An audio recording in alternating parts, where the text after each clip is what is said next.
Hi, Roy here. I thought I'd pop in with an announcement for a fabulous new event that's happening right here on BookTube. Next month, I'm talking about DINOvember. DINOvember. It had to happen, so it's a month where we read a book featuring a dinosaur or dinosaurs. That's it, nice and simple. So this comes from the mind of Andrea, Infinite Text, and there is a great bunch of hosts too. So you got Brian, Bad Taste Books, you got Jim, Mystery and Mayhem, you got Richard, SF Vintage, Rob, SpaceArchives, and myself, and Virgil, Literally Books.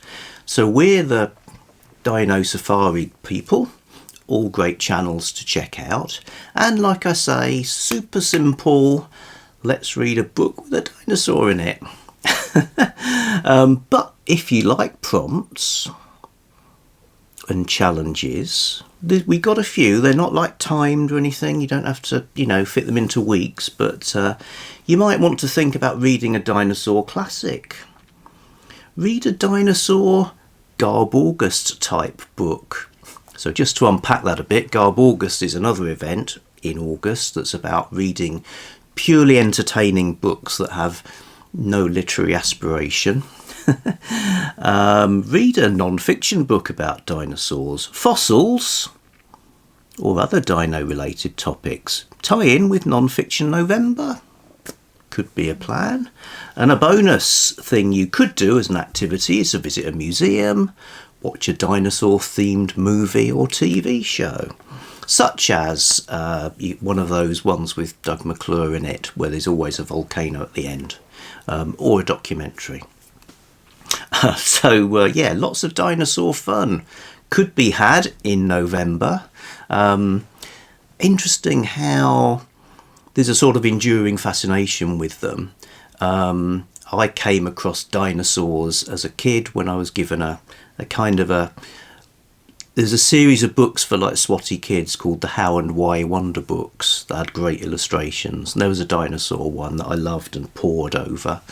And also my dad took me to the British Museum with its big dinosaur skeleton. That was good. Of course, one thing you learn disappointing things about dinosaurs once you look into them. One is they never coexisted with human beings, and two, a lot of the exciting ones never coexisted with each other. So you didn't necessarily have, Tyrannosaurus Rex battling something else because they weren't in millions of years separated. Triceratops. None of that seems to stop the creators. In fact, that's a gap that the creators of fiction often fill in various ways by getting humans to encounter dinosaurs in some way. So let me give you a bit of a TBR. This is very much a possibilities type one, and I might only be doing the one thing like one does. But I realise I've never read The Lost World by Arthur Conan Doyle. Not? I haven't, no. Saw a film. Heavens. I know. This will be a good... surprise me. Yes. So I gather it's a Lost World type story with exploration going to Hollow Earth or something like that. A perilous region in which the explorers confront creatures from the prehistoric era. So... that'll be good to read. This was written in 1912, or first published in 1912, so it'll be a nice follow-on from Victober, because Doyle, being a author who did a lot in the Victorian time, but then carried on writing, so this wouldn't actually qualify exactly for Victober, but it's sort of in the zone. So sort of weaning myself off the Victorian stuff with The Lost World. And that would be Dinosaur Classic, I suppose. I can't believe you've never read. You're not I know. The man I thought How you did were. this happen? You're not the man I thought you were. If we want a Garbaugust type book, one thing is in that area is novelisations and tie-ins. A Quantum Leap tie-in book where they go to Loch Ness could be good. Though the trouble with Loch Ness is it's not necessarily a dinosaur. You know, sometimes the stories would explain the Loch Ness Monster as being an alien, being a robot, has been a submarine. Actually, it is a myth. Be just a big otter. Giant otter. Most things are just otters, really, aren't they? Yeah. When you look at it. But you know, in good faith, it's got hint of dinosaur about it. I do quite fancy reading a non-fiction book, The Shortest History of Dinosaurs, or The Dinosaurs, by Riley Black. The 230 million year story of their time on Earth. That could be good to answer those when were the Triceratops around type of questions. And then anything goes. There's lots more, you know. I know Tarzan encounters some dinosaurs. For instance, in Tarzan the Terrible, where now the ape man was following the faint spoor of their flight into a region no man had ever penetrated.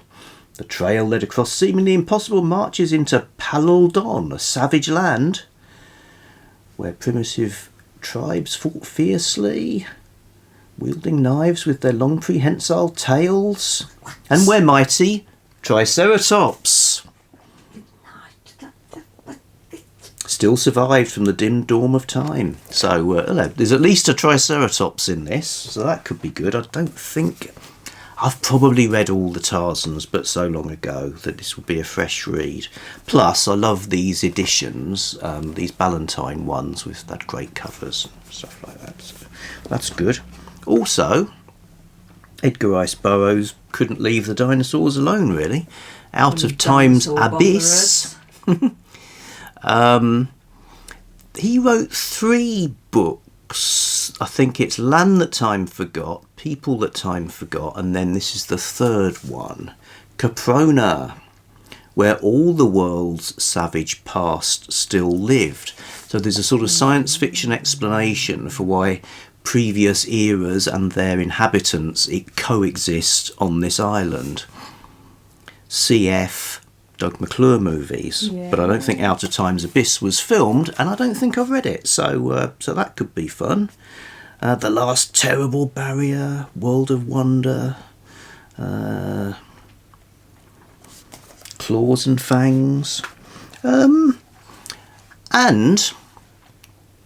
Doc Savage, not only a relative of Tarzan, but also seems like he's encountered dinosaurs as well. For instance, a vile greenish vapour, master fiend.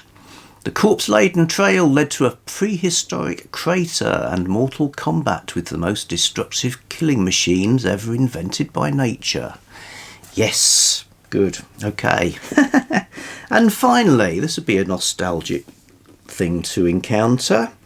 This would be another one of those garbaugust type books, I suppose, being a tie-in with a TV series called Primeval. Primeval. It was a sort of weekend afternoon show, wasn't it? It was early evening. Yeah.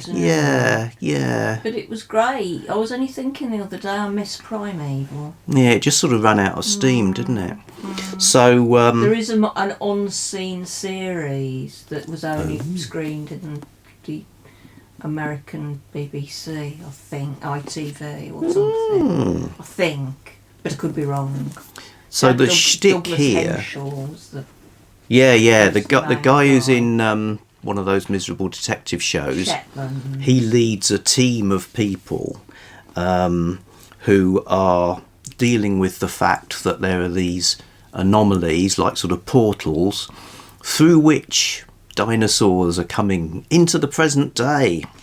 So you get things like when an entelodon goes on the rampage down Oxford Street, causing untold damage and loss of life, Cutter decides a new approach to tackling the anomalies is needed. So there's a fun team, mostly youngsters apart from him, and I think there's some time travel in it as well. I mean, apart from that, his wife goes back and gets stranded in prehistoric times for a long time. Like that, yeah. So, Spoiler alert. yes, quite like to read this if I can. The time travelling dinosaurs are back. They're back. They're back. Yeah. Went away, but now they're back. Okay. Yeah. So lots of possibilities in DINOvember. There's always triceratops. Yeah, I like a triceratops. We do. Yeah. I prefer a triceratops to a Tyrannosaurus Rex. Yeah, I know what you mean. It's those little hands, isn't it? Yeah, Weird. Yeah. Stubby hands. There's a theory. You know, they've got those great big long necks.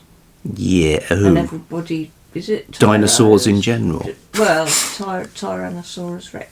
Some of them have got huge long necks. So and little heads. So their brain is 2 miles away from their tail or something. Yes. There's a recent theory I've seen that looks at an otter's skeleton. Right. And an otter has got a very long, thin skeleton as well. And proposes that maybe those long, thin skeleton dinosaurs didn't have long, thin skin on them, but had a pudgy otter bodies. Oh, right. In the same way that otters have pudgy otter bodies.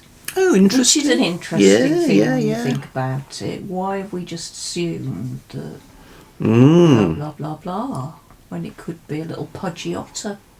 Yeah, I suppose when you've only got the skeletons. Interesting.